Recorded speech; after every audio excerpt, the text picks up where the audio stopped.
Morning and praise the Lord. This is Pastor Pradeep Kumar Sharma and you are watching the Word of God.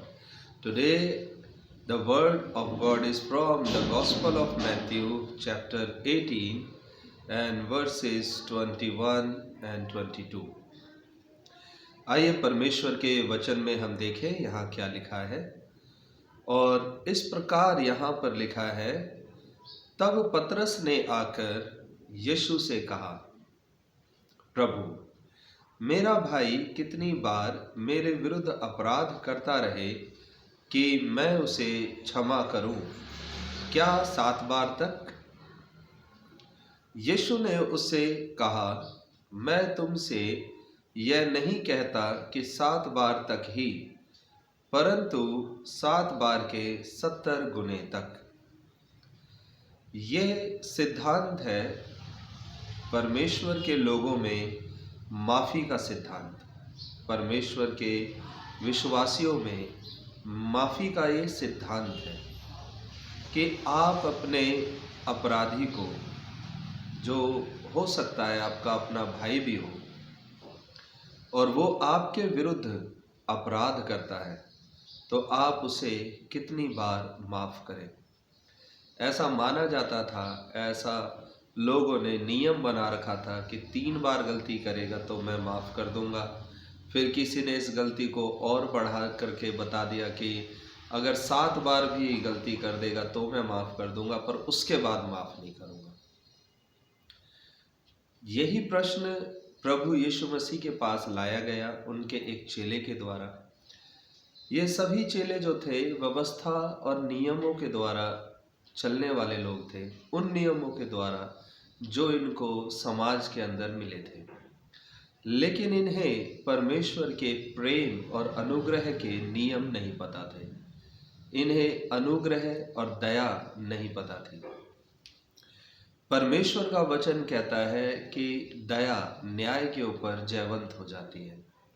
सब लोग न्याय को चाहते हैं कि न्याय होना चाहिए, न्याय होना चाहिए, परंतु न्याय से भी एक कदम आगे बढ़ जाती है दया।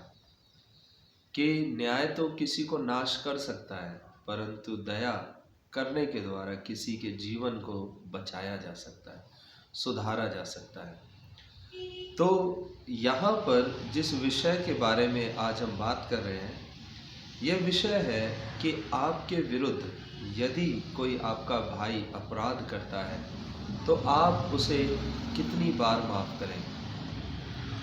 क्या 1 बार, क्या 2 बार, 3 बार, 4 बार, कितनी बार माफ़ करें। यह हम सब के लिए एक समस्या बन जाती है कि मेरा भाई तो बार बार मेरे प्रति अपराध करता है, मैं कैसे उसको फिर से प्रेम के रिश्ते में आऊँ। तो प्रभु यीशु मसीह के सामने जब ये प्रश्न आया तो प्रभु यीशु मसीह ने इसका उत्तर इस प्रकार दिया कि मैं तुमसे ये नहीं कहता कि 7 बार माफ़ करो, परंतु 7 के 70 गुना तक। प्रभु यीशु कहते हैं कि माफ़ी का स्वभाव अपने अंदर बना लो, माफ़ी का हृदय अपने अंदर रखो, जिससे तुम्हारा भाई तुम्हारे अच्छे स्वभाव को देख करके एक सही और एक अच्छा इंसान बनने का रास्ता ढूंढ सके। यदि आप अपना हृदय उसके प्रति बंद कर लोगे, यदि आप अपने रास्ते उसके प्रति बंद कर दोगे, तो फिर वो आपके प्रति कभी आपके साथ जुड़ने की हिम्मत भी नहीं कर पाएगा, अपनी गलती को स्वीकार भी नहीं कर पाएगा। इसीलिए अपना स्वभाव प्रेम पूर्वक रखें, अपने स्वभाव में दया रखें, माफ़ी रखें। उन्हें एहसास होने दें कि आप उनका बुरा नहीं कर रहे हैं, आप उनका बुरा नहीं चाहते हैं। आप अपने व्यवहार से, अपने शब्दों से इस प्रेम को दिखा सकते हैं। स्वर्ग राज्य के अंदर नफरत की जगह नहीं है। स्वर्ग राज्य में ऐसा नहीं होगा कि आपके समर्थक आपके साथ होंगे और आपके विरोधी के लिए कोई अलग स्वर्ग बनेगा, ऐसा नहीं है।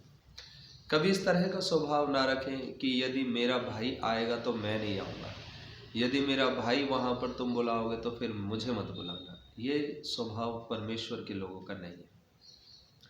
यहाँ पर प्रभु यीशु मसीह स्पष्ट ये बात बताते हैं कि तू अपने भाई को 7 के 70 गुना तक माफ़ करना। और एक जगह पर प्रभु ने यह भी शिक्षा दी है कि यदि तेरा भाई तेरे प्रति अपराध करता है और आकर के माफ़ी मांगता है तो उसे क्षमा कर देना। परमेश्वर का ये प्रेम इसलिए भी है ताकि हमारा खुद का जीवन परमेश्वर के सामने स्वीकार योग्य हो जाए। हमसे भी बहुत गलतियां होती हैं, हम भी परमेश्वर की दया की ज़रूरत है। हम अपने आप में धर्मी नहीं। जो लोग स्वयं धर्मी हो जाते हैं, जो लोग खुद को धर्मी मानने लग जाते हैं, वे दूसरे के प्रति कठोर हो जाते हैं, वो दूसरों पर दया नहीं दिखाते।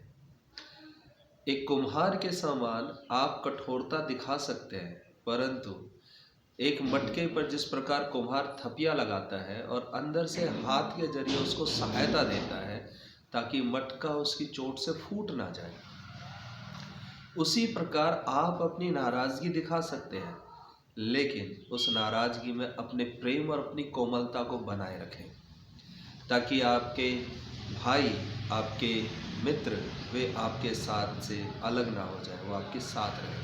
और यदि कोई अलग हो रहा है तो उसे आप क्षमा करें, उसे आप माफ़ कर दें, जिससे आपकी प्रार्थनाएं ना रुकें। जब भी आप प्रार्थना करो तो अगर आपको ऐसा एहसास होता है कि आपके मन में किसी के लिए कोई कड़वाहट है, आपके साथ किसी ने छल किया है, धोखा किया है, उसे माफ़ कर दें, क्योंकि आपको भी माफ़ी की ज़रूरत है। और यदि आप ऐसा करेंगे, परमेश्वर आपसे प्रसन्न हो जाएगा और वो आपके विरोधियों को भी आपका मित्र बना देगा। परमेश्वर आपको बहुत ऐसे आशीष दे। इसलिए इस सिद्धांत को कहा जाता है मसीह में माफ़ी का सिद्धांत। हर समय लोगों के अपराधों को माफ़ करने की शक्ति आप प्रभु से मांगे। परमेश्वर आपको आशीष दे। धन्यवाद इन वचनों को देखने के लिए।